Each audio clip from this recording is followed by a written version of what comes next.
Hi මචන්ලා ඔන්න අවුරුදු වලින් පස්සේ වීඩියෝ එකක් කරන්න ඕන කියලා හිතුවා. ඉතින් ඔයාලට පේනවා ඇති මගේ මේ ගස් ලැබුව වගාව. ඉතින් මම මේ ගස් ලැබුව වගාවේ පැල 500ක් තමයි හිටෙව්වේ. මේ වෙද්දී ඇත්තටම පැල 450ක වගේ ප්‍රමාණයක් ඉතුරු වෙලා තියෙනවා. ඉතින් ඔයාලට මතක ඇති දිට්ටා සොලි කුණාටුවත් එක්ක ඇති වෙච්ච වැස්ස. ඉතින් මෙන්න මේ වැස්සත් එක්ක මගේ මේ ගස් ලැබුව ගාවටත් මම කලින් වීඩියෝස් වල කතා කරපු වෛරස් එක හැදෙන්න පටන් ගත්තා. ඉතින් වෛරස් එක හැදෙනවත් එක්කම මම කරේ පැල 45ක 50ක වගේ ප්‍රමාණයක් කපලා අයින් කරපු එක මේ වෛරස් එක කන්ට්‍රෝල් කරන්න කියලා හිතාගෙන. නමුත් මට වෛරස් එක කන්ට්‍රෝල් කරගන්න පුළුවන් හැකියාවක් ලැබුණේ නැහැ. මොකද පැල 500ක් කියන්නේ ඊටමත් පොඩි ප්‍රමාණයක්. පැල 500කට මේ වෛරස් එක ඊටමත් සීක්‍රේන් ඊටමත් වේගෙන් පැතිරෙන අවස්ථාව වැඩි. ඉතින් ඒ නිසා මම මේ වෙලාවේ ගන්න ඕන හොඳම තීරණය ගත්තා. ඒ තමයි වෛරස් එක හැදෙන ගස් කපලා දාන එක නතර කළා. හැබැයි ඒ වගේම මේ වගාවට මම වගාව නඩත්තුව වෙනුවෙන් කරන වියදමත් මම නතර කරා. මොකද සමහර වෙලාවට මම වියදම් කරලා මට ඒ වියදම කවර් කරගන්නවත් හැකියාවක් ලැබෙන්නේ නැති වෙයි කියලා මට ඒ වෙලාවේ හිතුණා. ඉතින් ඒ වෙලාවේ මම කරන්න ඕන හොඳම දේ තමයි ගන්න ඕන හොඳම තීරණය තමයි මම මේ වෙලාවේ ගත්තේ.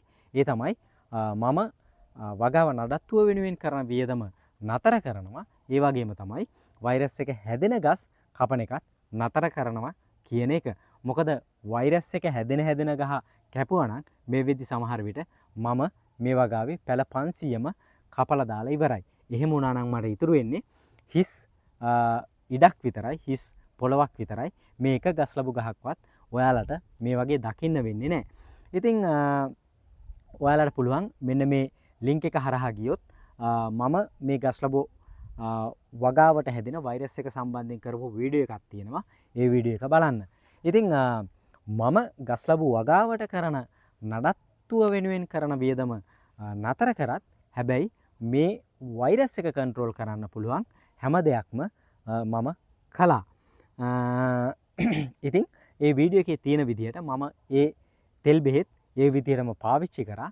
ඇත්තටම මේ වෙද්දි 75%කටත් වැඩියෙන් වෛරස් එක කන්ට්‍රෝල් වෙලා තියෙනවා. ඇත්තටම මට ඒ ගැන පට්ට සතුටුයි. ඉතින් ඒ බෙහෙත් එකත් මට හම්බුනේ මේ වගේම මම කරපු වීඩියෝ එකකට දාපු කමෙන්ට් එකක් කරහා තමයි තවත් දන්න ඒ පොහොර ගැන ඒ තෙල් බෙහෙත් ගැන දන්න කෙනෙක් මට දාපු කමෙන්ට් එකක් නිසා තමයි මගේ ගස් ලැබුව ගාව මේ වෙද්දි 75%ක් විතර ගොඩ දාගන්න මට හැකියාවක් ලැබුණේ. ඇත්තටම රෙස්පෙක්ට් කරනවා මචං ඒ කමෙන්ට් එක දාපු කෙනාට.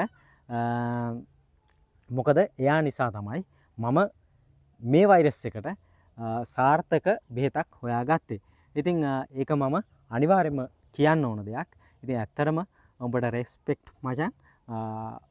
ඔබ දන්න දේ මගේ වීඩියෝ එකකට කමෙන්ට් කරපු නිසා. ඉතින් ඒ නිසා තමයි මම කියන්නේ ඔයා වුණත් මේ වීඩියෝ බලන කෙනෙක් ඉන්නවනම් ඔයා වුණත් මොන හරි දෙයක් දන්නවනම් ගස් ලැබුව ගාව සම්බන්ධයෙන් අනිවාර්යයෙන්ම මේ වීඩියෝ එකකට යටින් කමෙන්ට් එකක් දාන්න. ඒක මට වගේම මේ වීඩියෝස් බලන තවත් කෙනෙක්ට වැදගත් වෙන්න පුළුවන්. මොකද මචං තවත් කෙනෙක්ට උදව් කරන්න සල්ලිම තියෙන්න ඕන කියලා එකක් නැහැ. අපි දන්න දෙයක් තවත් කෙනෙක් එක්ක ෂෙයා කරගන්නවා කියන්නේත් ඒක මචං ලොකු උදව්වක්. මොකද මම මේ වීඩියෝස් වලින් බලාපොරොත්තු වෙන්නේ මම දන්න දෙයක් තවත් කෙනෙක් එක්ක ෂෙයා කරගන්න. ඒක සමහර වෙලාවට ගොඩක් දෙනෙක්ට වටිනවා වෙන්න පුළුවන්. තව කෙනෙක්ට මම දන්න දැනුම බෙදා දෙන්න ඒක ප්‍රයෝජනවත් වෙනවා වෙන්න පුළුවන්. ඉතින් කොහොම වුණත් මේ වෙද්දි වැස්සකුත් ගියා. ඉතින් ඔයාලා දන්නවා මම සාමාන්‍යයෙන් මේ වගේ ලොකු ගස් ලැබු ගස් වලට පාවිච්චි කරන්නේ කමර්ෂල් টොප් ස්පෙෂල් කියන පොහොර එක හරි එහෙමත් නැත්නම් බවලගේ බූස්ට් කියන පොහොර එක හරි. ඉතින් මම පොහොර මුරේකුත් මේ වෙද්දි දාලා තියෙන්නේ. ඉතින් වැස්සකුත් ගියා. මේ වෙද්දි ඇත්තටම ගස්වල ආපහු මල් හැදිලා ගෙඩි හැදෙන්න ගැට හැදෙන්න පටන් අරන් තියෙනවා. හැබැයි මේ හැදෙන ගැටවල පොඩි විකෘතිභාවයක් තියෙනවා. නිරෝගීමත් ගස්වල හැදෙනවා වගේ නෙමෙයි ගැට හැදෙන්නේ. පොඩි විකෘතිභාවයක් තියෙනවා. ඉතින් ඒ නිසා මම කල්පනා කරා මේ වෙලාවේ මෙන්න මේ බෝරෝන් කියන පත්‍ර පෝෂකය මේ වගාවට යොදා ගන්න. ඇත්තටම මේක කරන්නේ ගස් ලැබු ගහේ කොළවලට එහෙමත් නැත්නම් පත්‍රවලට ස්ප්‍රේ කරන එක තමයි කරන්නේ. ඒ හරහා ගහට ඕන පෝෂණය ලබා දීමක් තමයි මේ හරහා සිද්ධ වෙන්නේ. ඒ වගේම තමයි මම දන්න විදියට මම අහලා තියෙන විදියට මේ බෝරෝන් කියන පත්‍ර පෝෂකය හරහා හැදෙන ගෙඩි ඊටමත් පෘෂ්ටිමත්ව හදා ගන්නත් හැකියාවක් තියෙනවා කියලා මම අහලා තියෙනවා. ඉතින් ඔයා හිතනවා නම් මීට වැඩිය හොඳ දියර පොහොර එකක් තියෙනවා ඒක පාවිච්චි කරත් හොඳයි කියලා. එහෙමත් නැත්නම් පොහොර එකක් තියෙනවා ඒක පාවිච්චි කරත් හොඳයි කියලා ඔයා හිතනවා නම් අනිවාර්යයෙන්ම මේ වීඩියෝ එක යටින් කමෙන්ට් එකක් දාන්න අමතක කරන්න එපා. ඒක මට වගේම මම කලින් කිව්වා වගේම මේ වීඩියෝස් බලන තවත් කෙනෙක්ට වටිනවා වෙන්න පුළුවන්. හැබැයි සාමාන්‍යයෙන් පැල පොඩි කාලෙදී මම යාර්මිලා කියන පොහොර එක තමයි පාවිච්චි කරන්නේ. මොකද යාර්මිලා ටාකට් කියන පොහොර එක ඇත්තටම පොඩක් මිල අධිකයි.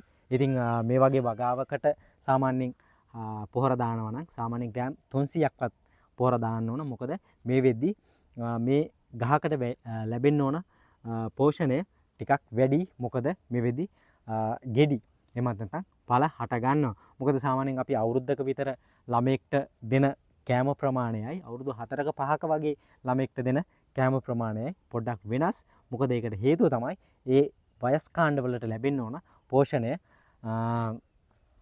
සමාන නැති නිසා. ඒ වගේම තමයි මේ ගස්වලටත් අපි දෙන්න ඕන පෝෂණ ප්‍රමාණය වැඩි. මොකද පැල පොඩි කාලේ අපි ලබා දෙන පෝෂණයට වැඩිය ලොකු පෝෂණයක් මේ වෙද්දි දෙන්න ඕන. මොකද මේ වෙද්දි ගස්වල ගෙඩි හට ගන්න නිසා.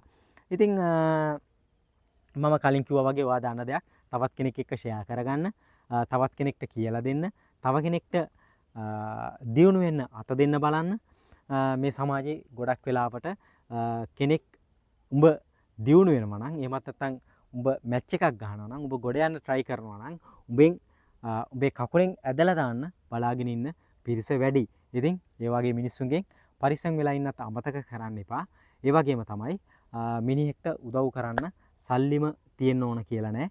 ඔයාගේ එක වචනයකට එකම එක වචනයකට පුළුවන් කෙනෙක්ව පහලටම ඇදලා දාන්නත් පුළුවන්. මිනිහෙක්ව මොටිවේට් කරන්නත් පුද්ගලයෙක්ව මොටිවේට් කරන්නත් ඔයාගේ එක වචනයකට හැකියාවක් තියෙනවා කියලා අමතක කරන්න එපා. එහෙනම් මේ වීඩියෝ එකෙන් ගිහිල්ලා එන්න ඊළඟ වීඩියෝ එකේදී හම්බෙමු. ඔයාලට ජය වේවා.